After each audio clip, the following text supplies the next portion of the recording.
Okay, we'll go ahead and get started here. So, hello and welcome to our Iowa MBA and MSBA Alumni panel. We're so excited to be hosting these four Tippy alumni who have graciously agreed to spend some time with us to discuss their careers and share advice with current MBA and MSBA students. We'll start with introductions of our four esteemed alumni, and then we'll go right into a discussion.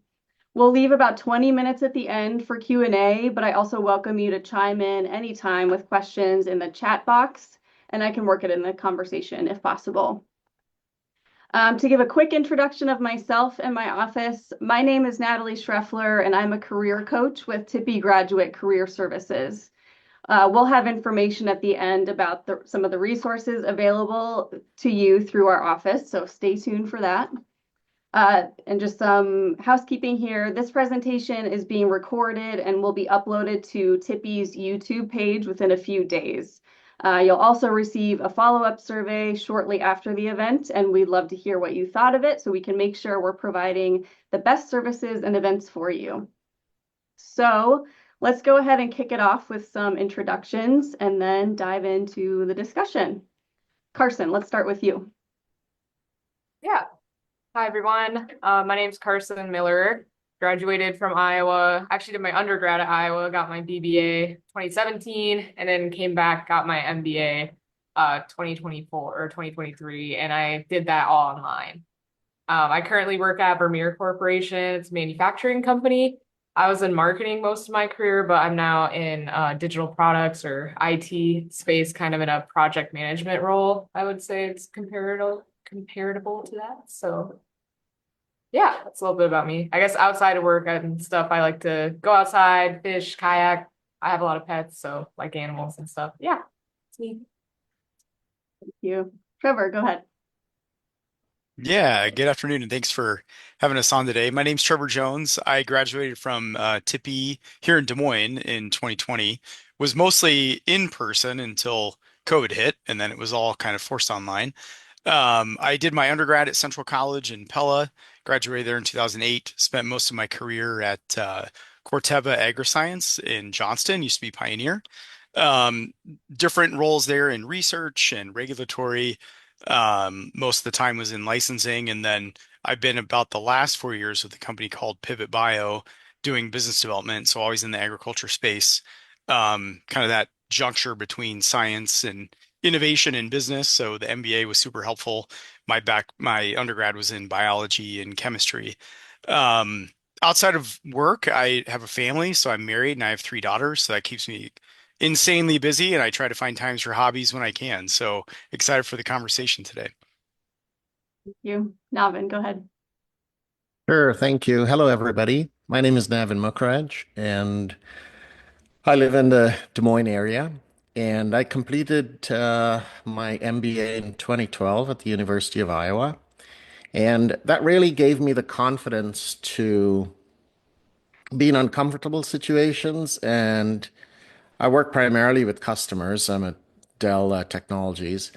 And it really gave me the confidence to work in ambiguous situations, helping customers. And then a few years later, it it really made me a lot more curious. So I attempted to do or I started the business analytics master's program. I did the certificate first, and then got into the master's program. And who could have predicted ChatGPT? Once that took off, it really changed my role within the company at Dell. And I started to get more involved with AI and helping customers adopt AI more strategically to solve problems. And happy to be here today to share what I've learned along the way. Thank you. Chris, go ahead. Chris Kruna. I live in North Liberty, just in the Iowa City area. I went to MBA school. I did the full-time in-person MBA school. I think I was done in 12 or 13. I forget. It's been so long ago. I never really left, but I did post that. I did a lot of consulting. I did work for startups. I did work for a private equity world. Um, got really involved in transactions. Most recently, I've been specializing in turnarounds, so distressed companies that are trying to usually get consumed by the creditor. I come in there and help them manage cash flow and see if there's a pathway out. I've got a small private equity firm on the side that I do stuff with, and then I'm a CFO for a technology company as well. And honestly, the MBA is really what kind of gave me the ability to do all this, and I wouldn't have had the confidence nor the skill set to manage this higher level business, in my opinion. And so I'm just really excited to share and learn from everyone on this call. Thank you. Okay, so we're just going to dive right in here. We're going to start with some advice for current students. So Chris, we'll keep it with you. If you were back in school, back in your Iowa program, how would you maximize your time and resources to best prepare for life after graduation? So I think that the best thing in MBA school is the people around you. And I think if that's the one thing I think I really learned and leveraged in my full-time program. I know it's a different challenge now, given the way the program is structured, but I would look to your left and to your right digitally. And I'd say this, who am I with? Who am I talking with? Create those bonds, because that, in my opinion, is the recipe for the next level of success. Those are the people who are going to be, have a shared experience of having gone through the same process you've gone through. So don't discount that. And then they're all going to rise up as well. And so I think creating this network is really important. Iowa, in general, in my opinion, has one of the strongest networks. And I think this group on here, we kind of talked about it and agree. And I'll open it up to them to share their experience. But you can reach out to anyone in Iowa on their LinkedIn, and I've never had a second pause and creating that connection and getting a half hour of someone's time to talk about what they did, how they got there, what their challenges were, an opportunity to learn from their challenges and successes. And I think that's the biggest thing I would make sure I did almost twice as much as I did the first time. I would have doubled down on all the relationships building. The schoolwork is great, absolutely, but the connections you'll make and the network you'll build is irreplaceable. Trevor, anything to add? I I feel I was nodding my head there a lot. I agree a lot with what Chris was saying. And maybe just to the point of, a lot of my work was in person. And so it was a little easier, I think, to make connections or even have those random, uh, maybe we weren't in the same class that night, but you're in the hallway on a break or something. You're going to bump into folks and just be curious, I think, always and ask questions. And in the group work, obviously you have an objective with the project you may be on, but just get to know your team members there as well as people. I think that always helps just when you are out into the real world again or not in school, you know a little bit more about who they are and what's going on in their life and um, also what their aspirations are. So even if you're thinking about something you want to do next, think of your classmates to come alongside you, whatever that may be. So Thank you. Navin, anything to add? Sure. Yeah, just to add a little bit of texture to what Chris and Trevor were saying.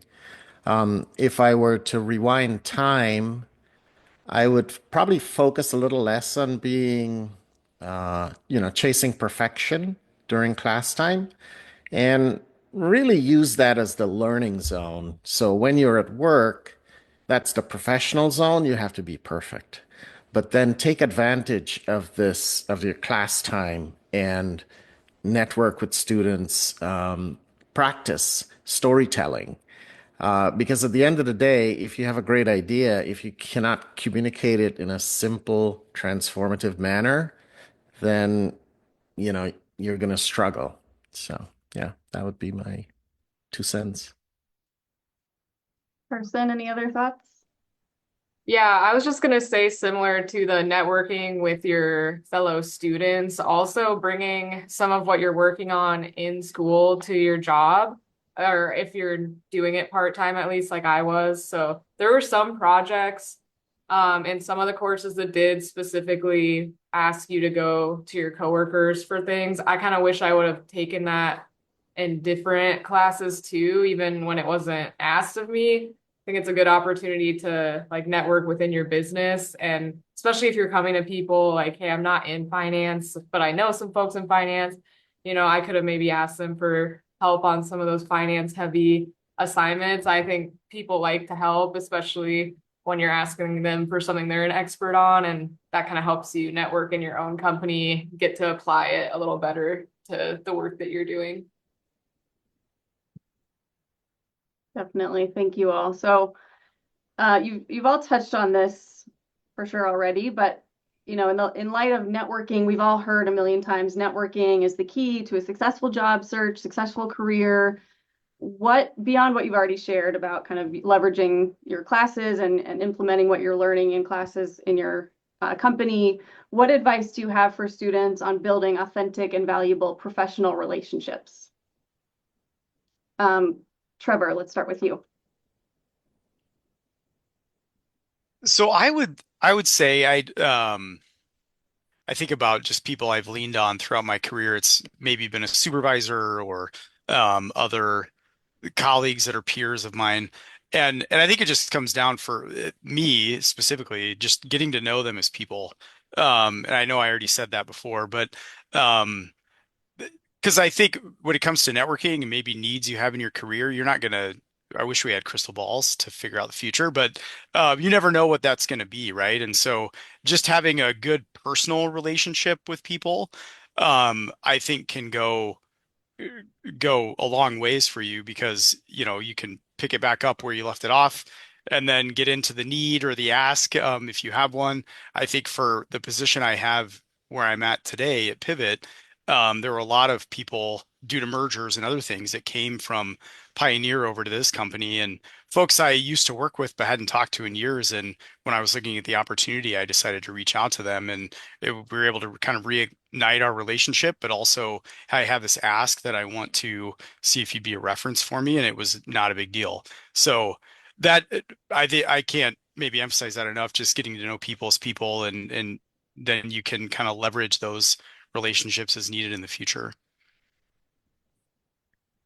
Carson, anything to add?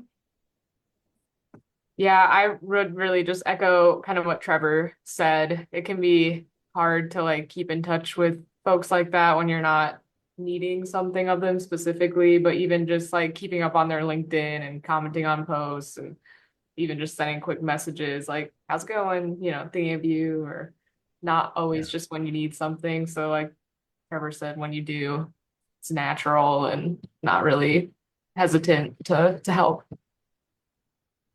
We used to, when I was in MBA school, at the Fulton, we used to talk about it as like a lake, and you're going to have connections that go deep, and you're going to have connections that are kind of shallow, and how you maintain and manifest and feed the deep relationships is going to be different than the shallow ones.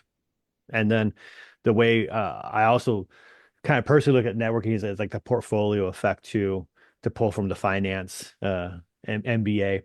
But you want it extremely diverse because at least what I have found in my career trajectory is um, people who can get the solution. It presents that opportunity to differentiate yourself. So if you're in an organization, there's a challenge and maybe someone because of your network and extensive something about someone has a question about AI and Navin, now an AI person, you can say, I know a guy, we should talk to him. And you'll find that it's very hard to solve a problem by yourself. The best we call them wicked problems, which are multidimensional problems, require a network of people to solve them. And the more your network is more valuable, and you're more valuable if your network has a diverse cast of people from all over the place, not just from a job seeking perspective, but from a differentiation perspective of you personally, being able to bring in those resources when those challenges arise in your career. Because then now it becomes a professional aspect, and you'll find those who percolate to the top of organizations have that ability to pull in different people in their career and their network that can solve problems. Um, Yeah. so that's my 2 cents. Yeah, if I could just add to that, I was chatting with my mentor, actually, Bill Schmarzo, and he mentioned to me the other day, because my son is actually finishing up his business analytics at Iowa State.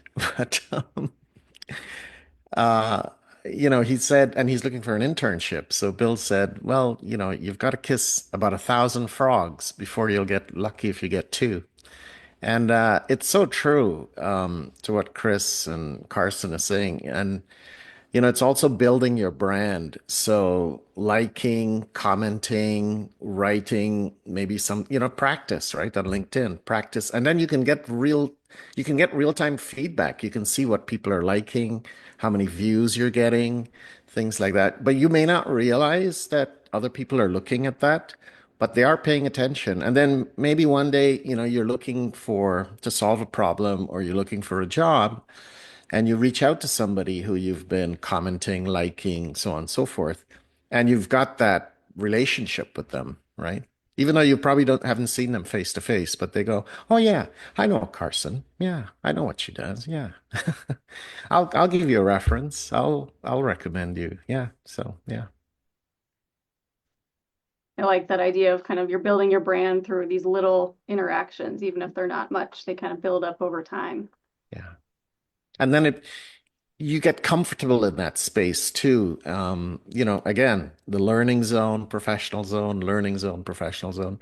And these are just little things that, I mean, you could have all, your technical skills, but it's just these little incremental things that kind of round it out for you, right? So Navin, we're going to keep it with you for this next question on the topic of leveraging your MBA and or MSBA. So Navin, how has your MBA and MSBA impacted your career? So I was with a company called Avanade, and I grew up in the technical space.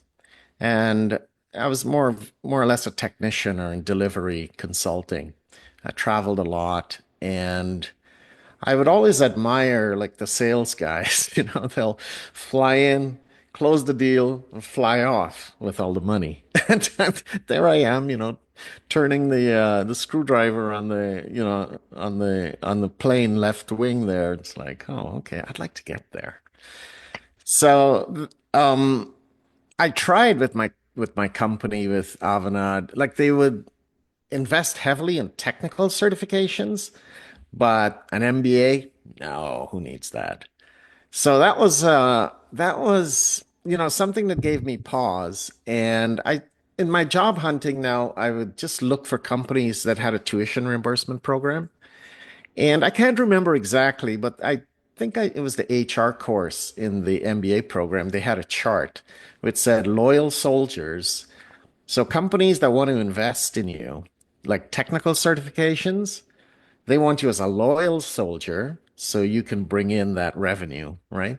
But companies that want to invest in you, like would pay tuition reimbursement for an MBA, for example, they want you to be broader, right? So I think, yeah, you just realize that distinction. And it wasn't until I took that, I did my MBA that I realized how well-rounded the program, so you understand things in operations in that you never really thought of before. But then again, that makes you comfortable. I think Chris mentioned it. It made me comfortable to work in ambiguous situations that before I would just shy away from. I wouldn't be aware of there's a problem to go solve it. And then people are looking, right? They're looking to say, oh, look at Nevin.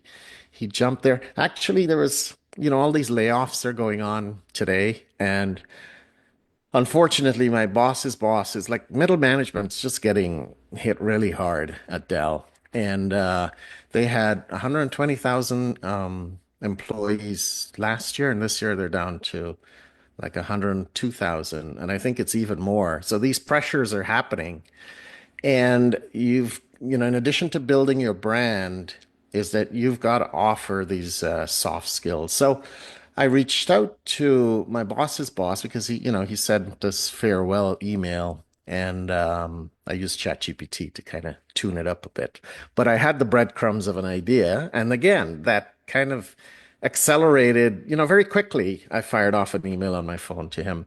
And then he replied back. I may be butchering it, but it was something to the effect of investing in yourself. That he was really happy that I invested in myself. Now, I rarely spoke to this guy. He was like 2 levels above. But I thought that was interesting. But then it circles back to the company culture, right? If the company wants to invest in you, take advantage of it. It's what, 5,500, I think, a year. I think see Carson is nodding her head. Does your company they have tuition reimbursement? Yeah, we also do the 5,500 a year. Yeah. So, I yep. think that's an IRS rule. But take advantage of it. That's leaving money on the table.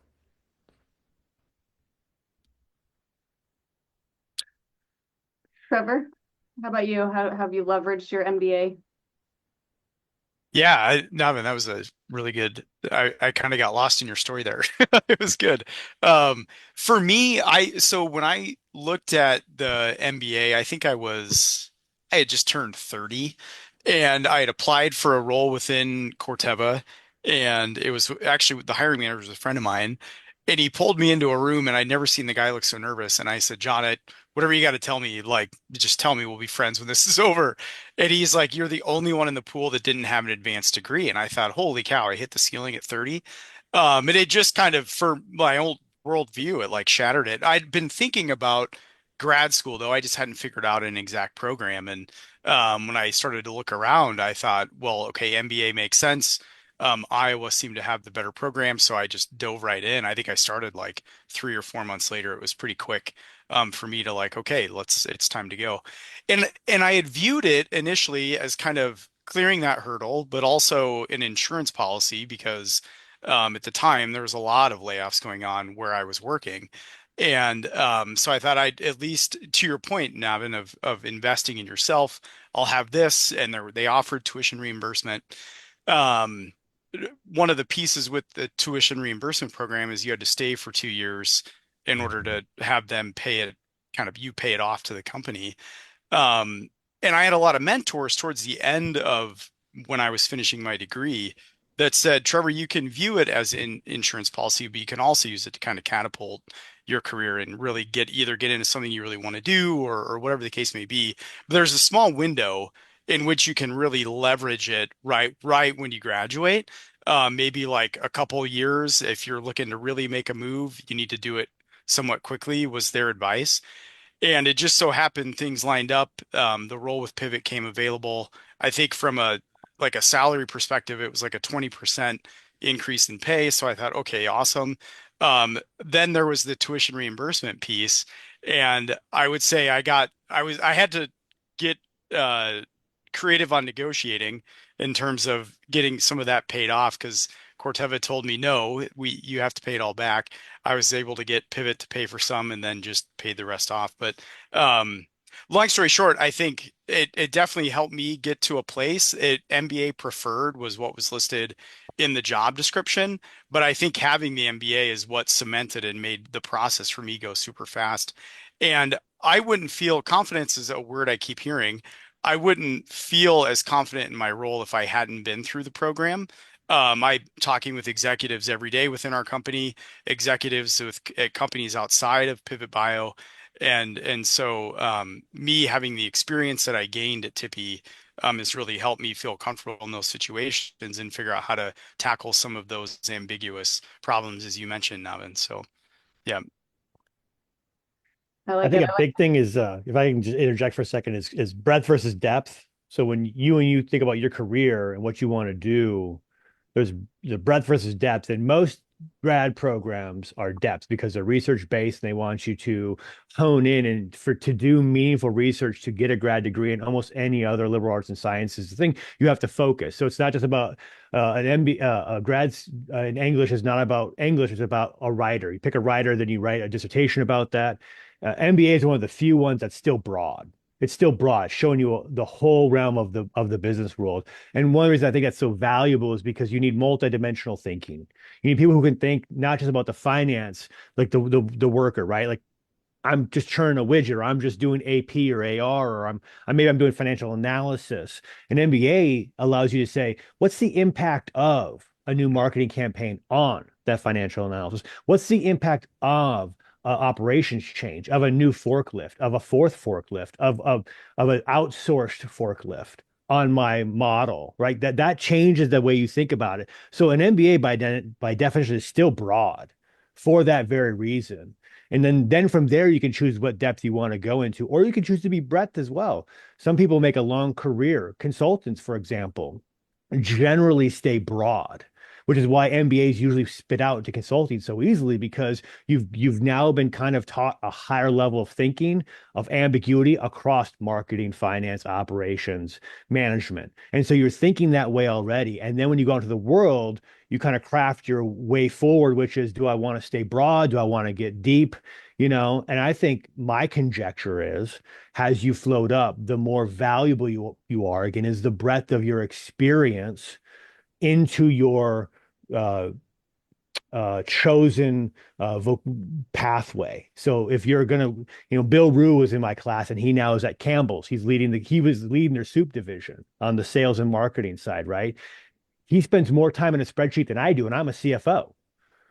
But he's a marketing guy, and but he's so fixed, because sales and marketing is so much about the numbers and the mechanics of actually producing and moving things from WIP and inventory into customers' hands and then satisfaction. So it's very broad for a reason. And so I think my MBA illuminated that to me. I saw the world as an insurance auditor, very focused, and the MBA broadened it and said, oh, interconnections is where the value is. And that's how I add value to my organization and my career going forward. Thank you. This is great stuff. Carson, anything to add? Yeah, so and remind me, the question is how we leverage the MBA since Yes. we've got it. Yeah, so I got mine. I started in 2020. My boss at the time had just gotten hers from Iowa, and she was really pushing me to get it. And I was like, I don't know if I should. But then I got, like, during COVID, I was like, I'm bored. I need something to do. So I started mine. But yeah, I like a little different work environment than what Trevor's describing. Like, there are not many folks at Vermeer with an advanced degree. So it's a huge differentiator in my company to have that. So I pretty much immediately, even before I graduated, got promoted to be our digital content manager on the marketing side. And then really within, like, even a few months of that, someone else tried sniping me for digital products, digital portfolio delivery manager role.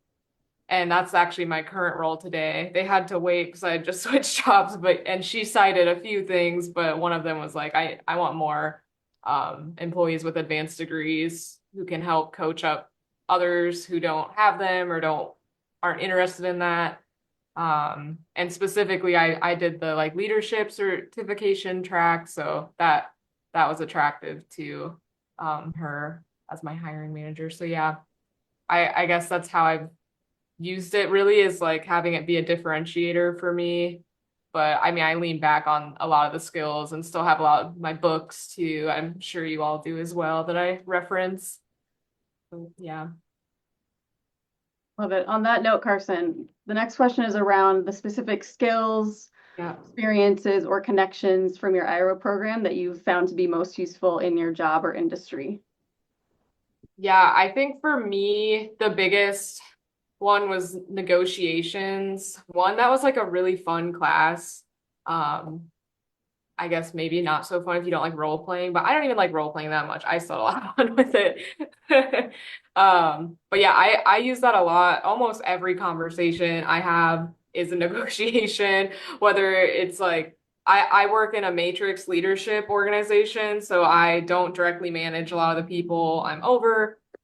And a lot of different leaders look to me for, like, updates on where we're at with products in our portfolio. So it's like a lot of negotiating of people might demand this deadline, but I have to kind of come meet them in the middle, sort of thing. So, and I think, like, most conversations as a leader too, if you are trying to work with employees or some of the challenges that that come with managing a large team.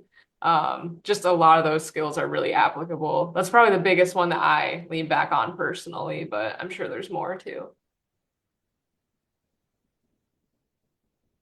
Navin, what would you say? Yeah, I'll probably just recap on the last question, right? How did I leverage the MBA and the MSBA? Um, what the MBA gave me was business fluency, how to communicate in business fluency, and the analytics degree, which actually was just one class in the MSBA. It was a statistics class taught by Sam Brewer, and he's an excellent professor. That really got me going with, this Monte Carlo experiment that we did in that class, more around forecasting, like think of weather predicting something, right? And that really got me interested and curious that I pursued the MSBA. And then that gave me that technical grounded and precision.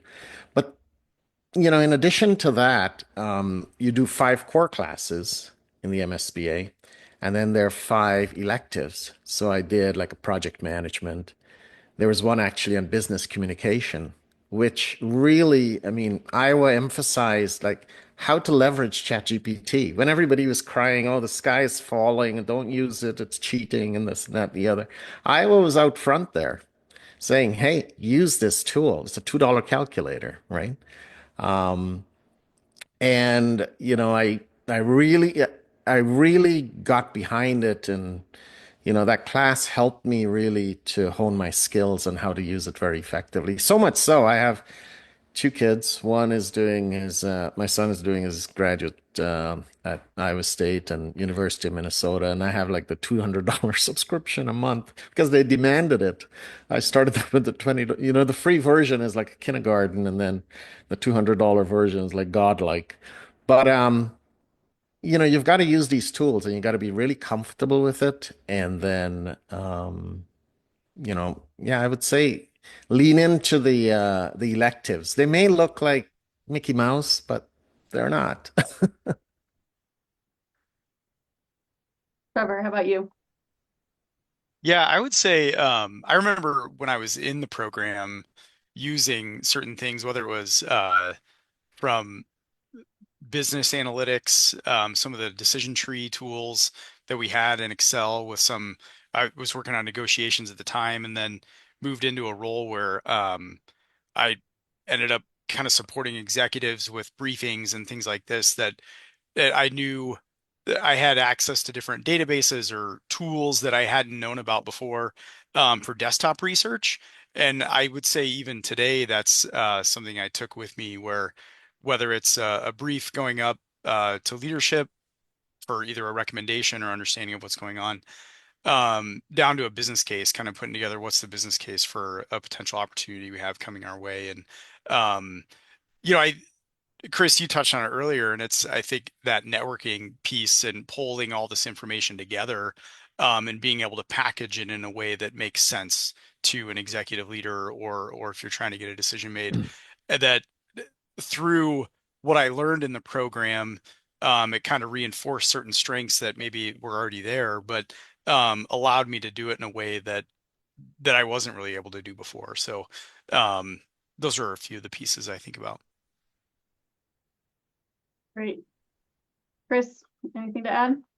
No, I think they hit it. I just think that the biggest thing for me personally was just there's no one tool. I've not done a Monte Carlo simulation in a long time in my role.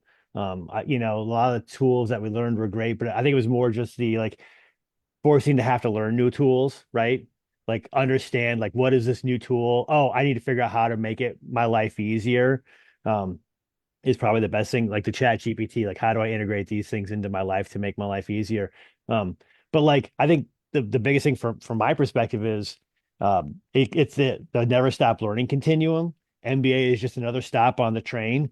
Because honestly, like I learned a ton more from some of the executives and some of the partners at some of the consulting firms that I had afterwards.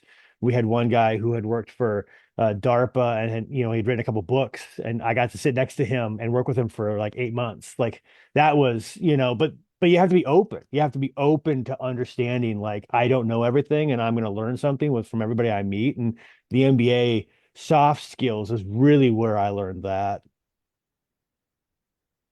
Love it. It's great. Okay, so in about 10 minutes, we're going to open it up to Q&A from you students. So please, you can start just putting those in the chat if you have any. Otherwise, we'll just keep on plugging along here. So next questions are around pivot. So Chris, I know you've gone through a pivot. Trevor, I think you mentioned a pivot. So Chris, I would love to hear what drove Yeah. your pivot, how you navigated it, what you learned. Honestly, the pivot was kind of what Navin was talking about. Like, I had been a finance guy for a long time, and the sales guys looked like they were having a lot of fun. And I was like, I want to be a sales guy. I want to have fun because it was a lifestyle. There's a little bit of like gravitas to it. Like there's a when you're a finance person, you count the beans afterwards. You're the recorder of what's happening. Sometimes you're the forecaster, but actually going out there and like generating sales is hard. And the pivot taught me that. I wouldn't have been able to do the pivot without the MBA because I would have not been able to think multidimensionally like that. So I actually got into, and then what I did is I turned it into a strength. So this company was trying to revamp their sales team. And so I was able to bring a consultative sales based approach rather than just kind of selling widgets and, hey, we only do this one thing, and turn it more into a how do we actually work with you? It was a digital marketing for healthcare. So it was really about like not just I'll build you a website and I'll do some SEO for you and marketing stuff. It was really how will I optimize your digital experience on the web and help them take that. But so that was me putting the MBA bent on just a sales job that I got because I wanted to try something different. And I was tired of being the finance guy in the back room, and I wanted to travel and have expense dinners and stuff like that. So it was a fun pivot. It was not for me. I did all right. I think I generated $2 million in the first year, which was 50% above target. But like it is a grind life of rejection. And now that I'm back in the finance seat, I feel for those people, and it gives me an empathy for the sales team and the struggles they go through and the number of no's you hear to get to the yes. It was very eye-opening. So when I have these cross-functional calls with the CRO, and he laments to me about, their cold callers who are doing 1,000 calls a month, I'm like, yeah, I've been there, man. That's tough. That's tough. And so I have a little bit more empathy for their budget. So they win a little bit more on some of the incentive pay when I design it. But that's a career pivot example that I could have done it without the MBA. There's just no way. I would have had the knowledge or the chutzpah. So you did a pivot and then back to your original kind of Oh, function. back to home base. Back to home base, 100%. You tried it, went back, learned a lot Yeah, along the way. absolutely. So it's for some people, it's not for me. Trevor, how about you? Anything to add? I don't. It's funny we talk about pivot, and I work at a company called Pivot Bio, so I often get confused. But I was kind of already in the line of the work that I do, but I think to what Chris mentioned, I don't think to the level uh, that it's expected for the role I have, I wouldn't have been able to do it without the MBA and kind of that higher level thinking. I think I'd always been narrowed in. It was kind of, I don't want to say cog in a wheel, but somewhat of that, where you were expected to do this specific job function. A lot of my role now is pretty ambiguous and somewhat more on the strategy level than it is transactional. So um, it it just helped me to have this broader way of thinking that maybe I hadn't fully appreciated before the program. So Got it. Thank you. Okay, so yeah, we have some questions that have come in. I think it's a good time to kind of transition over to hearing from students. Thanks, Navin, for kind of getting started on those. So Morgan asked, can you talk more about how to share the value of a degree in progress with leaders, a degree in progress with leaders and peers? So someone's taken a lot of classes a year, it'll take 5 years to complete. It's taking longer than most people, so there's just kind of this long runway, so to speak, before actually getting the degree. So how could she kind of speak to that in progress degree? Navin, you answered in the chat, but would love to hear if you want to expand at all beyond what you said. Yeah, sure. So I'm seeing this right now. I have He left. I was hoping he would be listening to what's going on here because, these kids, they have their own ideas. Well, they want to they want to achieve things by, or feel that they've done it by themselves, right?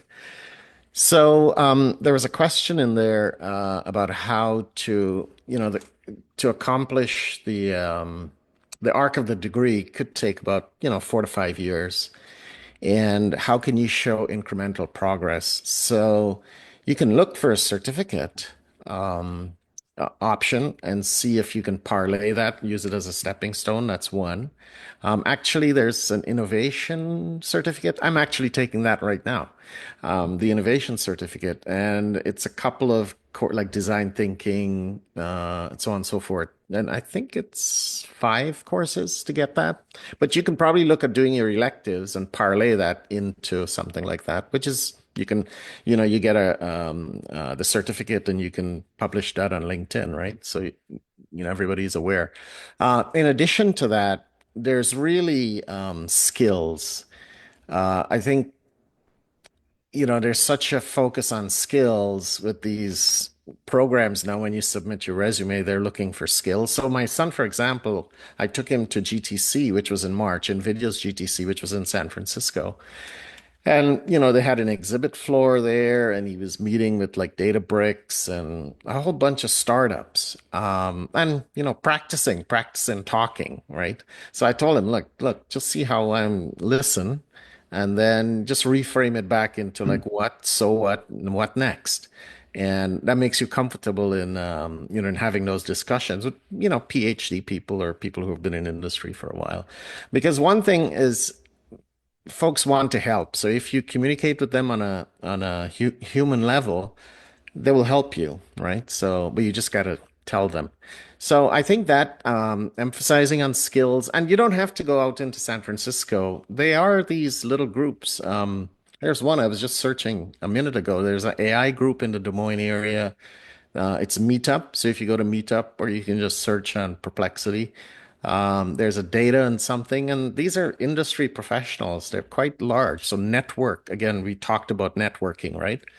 Connect via LinkedIn to people who you may want to have as a mentor, and comment and like posts. And they have these meetups now, lots of meetups. Almost every week, there's a meetup on LLMs or um, these meetups and conferences that they have in and around. And if you have leverage your student credential, because you can get a discount on it. You don't have to pay the full couple of $100s. It's probably maybe like $25. I use that a lot, believe it or not, to go to a lot. Actually, the NVIDIA GTC, I used my Iowa credentials because I was having a little trouble at work justifying, I think it was like $2,500 to go there. And then I used my University of Iowa student, the academic discount, and it was like $500. So yeah, yeah, I mean, it pays to be in school. Yeah. Can I take a stab at that? I think this is Morgan's question. Yes. Ask. As a CFO who's got more than a gazillion things cooking, ask. Just ask. Just ask them to take on a problem. What are you struggling with? Get an opportunity. Use the degree as a reason to talk to somebody higher than you and say, what are you struggling with and how can I help you? Because I get more meetings where people want to tell me all the problems of the world and no one wants to give me a solution. I just need a solution and I need someone who can see it through.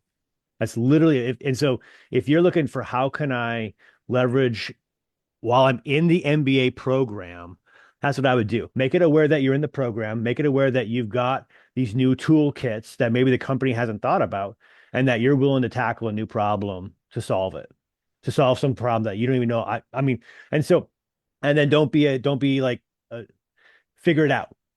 So use the MBA to figure it out. Because the last thing I want to do is give you a project and then have you come back and have to babysit that project. Because then I might as well just do it myself. But from a C-level executive to you, that's just ask.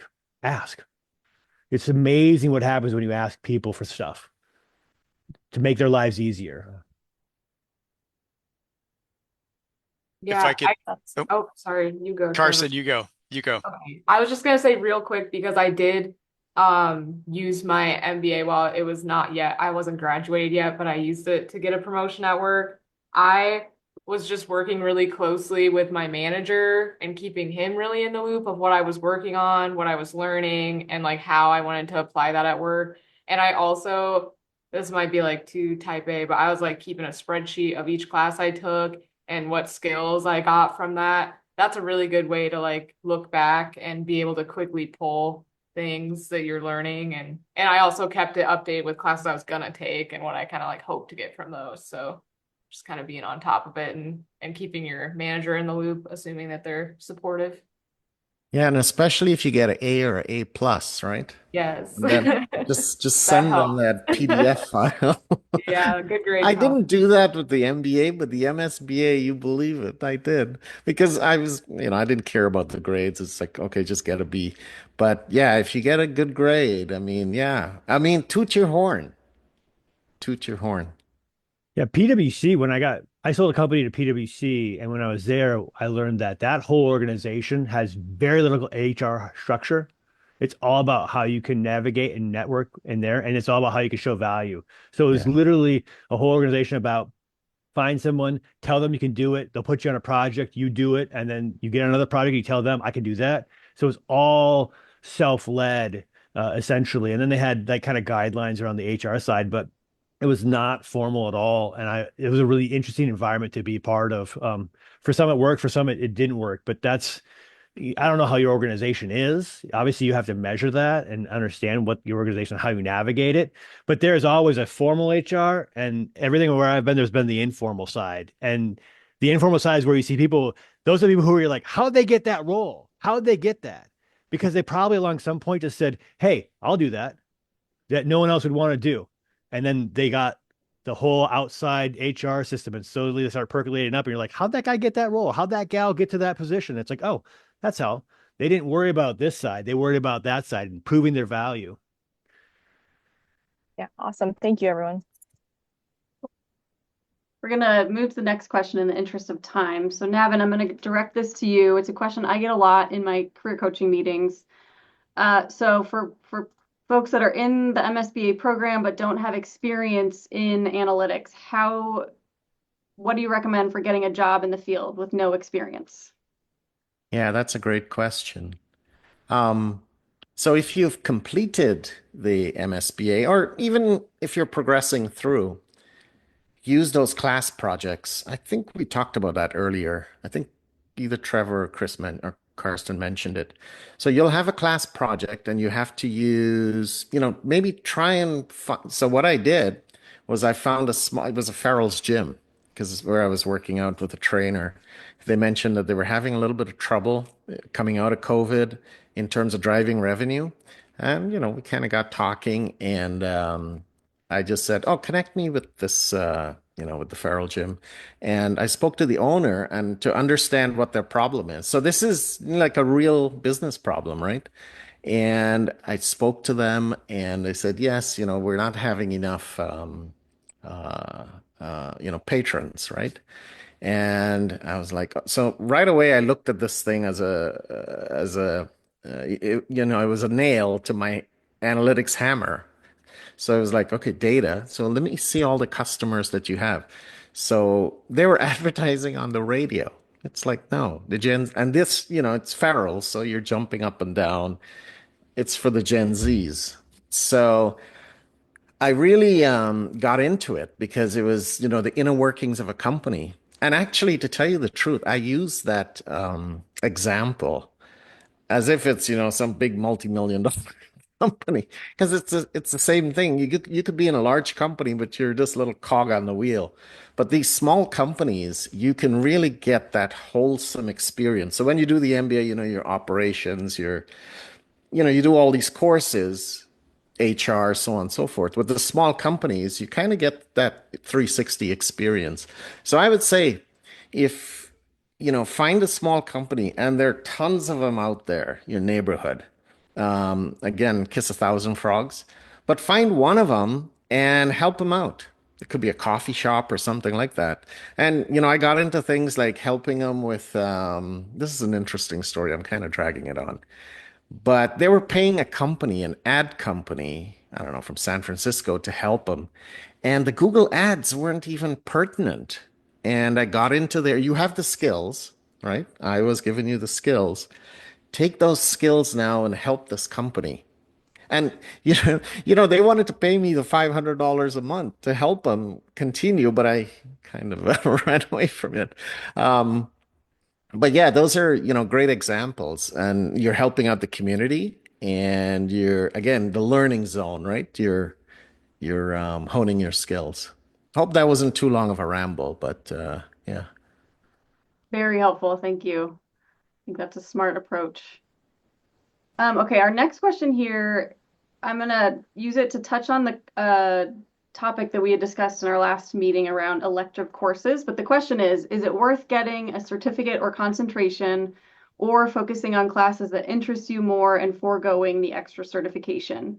So I'd love to hear you all speak. You spoke about the electives and how valuable they were for your experience. And thank you, Carson, for putting in an answer here, but would love to hear Chris, I know you had some thoughts about the electives in the program and how valuable they were. Yeah, my favorite electives were all the soft skill ones. That was probably the most value I got out of one of the most valuable things I got out of the MBA.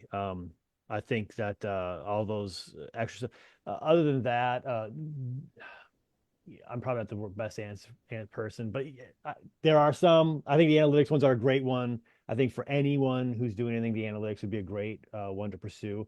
Um, but none of the certificates were there when I was there. It was just the MBA, so we really didn't have this whole certificate because it was more exclusively broad based. So there weren't those tools or those avenues to pursue. Thank you. Carson, did you have anything else to add outside of what you put in the chat? Yeah, I mean, I don't think so. I just would plan out, try to look at some of the classes you're interested in, and if it like lines up that you can do a certificate, I'd say go for it.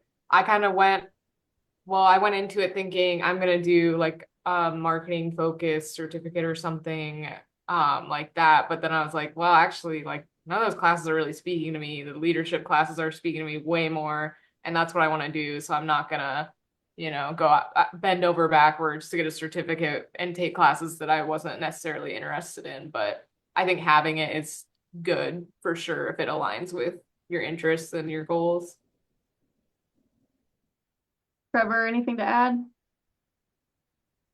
No, I don't think so. I think similar to Carson, I feel like I didn't go in with the intention of getting a leadership certificate, but it I gravitated towards those courses so that it made sense to kind of uh, formalize it that way.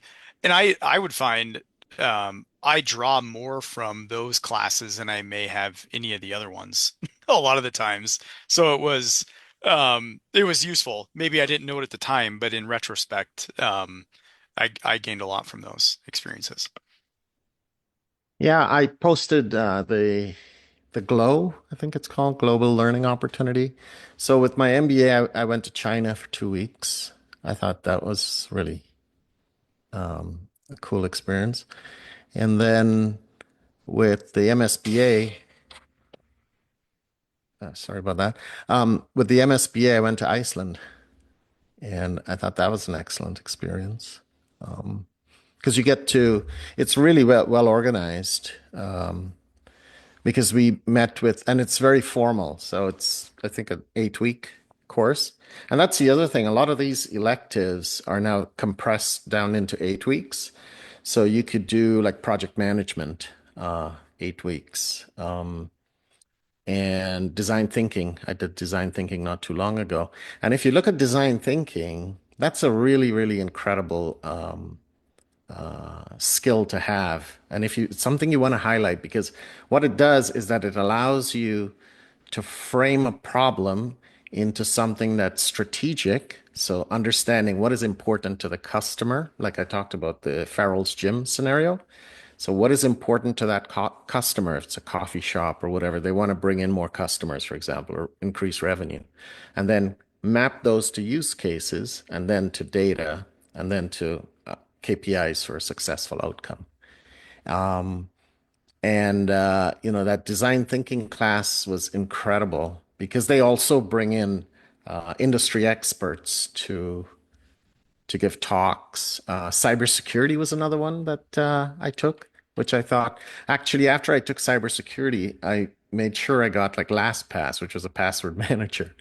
But yeah, it just gives you very useful skills that you can, it rounds you out, right? I think it gives you a well-rounded perspective and skills you can tout. So as you're progressing along, you can say, "Oh yeah, I did the cybersecurity. I know about the dark web," and it's just not all theory. Like there's hands-on activities, so it's real-world skills. I mean, I was really, really surprised at the hands-on skills that you get, which are industry relevant. So like Tableau, for example, you'll hear Tableau. It's like, what the heck is that?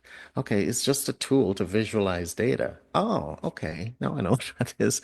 Or they'll talk about something like sprints or agile project management. Okay, I think I have an idea what it is. I Googled it. But you'll actually do a project and now you can apply for a job as a scrum master or, at least you have an idea. And the tools that you use will be like Monday.com or Jira.